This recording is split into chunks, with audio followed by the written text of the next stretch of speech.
నన్ను వివాహమై నహుసనందనా ఈ లలితాంగిన్ తొట్టి ఈ కండియలందరూ దివిజ కండ్యలతో నెనయైన వారు నీకున్నతిన్ ప్రీతి చేయంగా నృపోత్తమా వాసవున్ పోలి లీలతో ఇందరలోక భోగములనేకములందుము నీవు నావుడు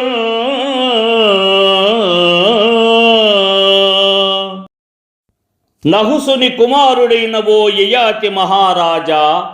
నన్ను వివాహమాడి సుందరాంగి అయిన శర్మిష్ఠతో పాటు దేవకన్యలతో సమానమైన ఈ కన్యలందరూ నీకు గౌరవపూర్వకంగా ప్రియాన్ని చేకూర్చేలా ఉండగా ఇంద్రుని వలె విలాసవంతమైన జీవితాన్ని గడుపుతూ మానవ లోకంలోని అనేక భోగాలను అనుభవించుము అని దేవయాని పలికిన తరువాత